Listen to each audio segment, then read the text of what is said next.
ایک اللہ والے کہتے ہیں نا چند کنکڑ پتھر پھینک کر میں نے اللہ تعالی کو پایا.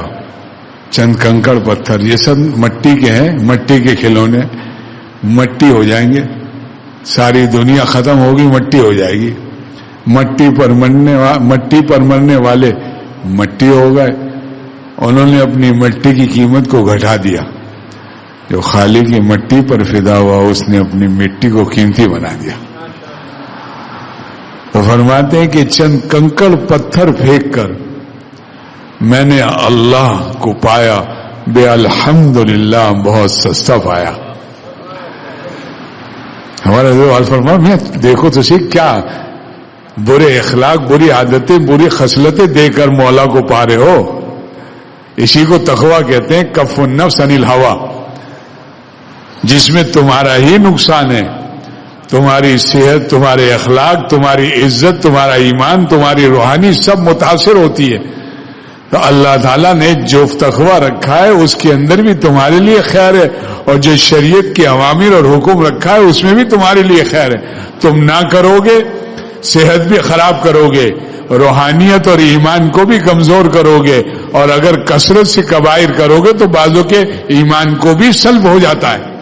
حضرت شیخ نے لکھا ہے. تو گندی چیزوں کو چھوڑنے کو کہا ہے, برے اخلاق اور بری خصلتوں کو چھوڑنے کو کہا ہے. شفقت ہے, محبت ہے, ماں باپ کو محبت ہے تو بچوں سے کہتے ہیں خبردار ان سے بچنا, یہ لڑکے بری صحبت یہ میں رہنے والے ہیں, یہ نشے کرتے ہیں, نشے لوگوں کے ساتھ رہتے ہیں. کیونکہ ماں کو محبت ہے, باپ کو شفقت اور محبت ہے. تو اپنوں سے تعلق ہوتا ہے تو پرائے سے تھوڑی کہا جاتا ہے.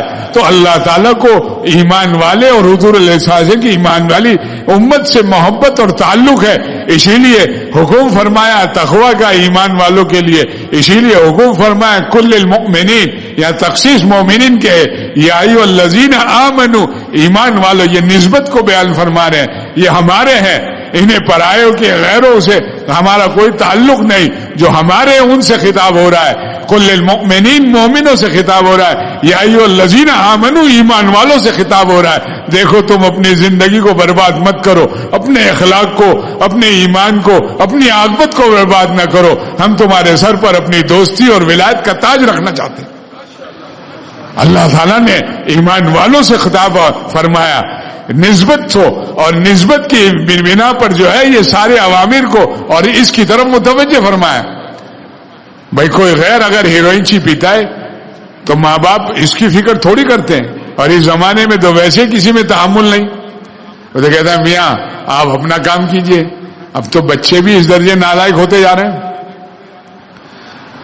لہذا جو ہے ابا اماں بچوں کو کہتے ہیں کہ بھائی ذرا ان سے بچنا, ان کی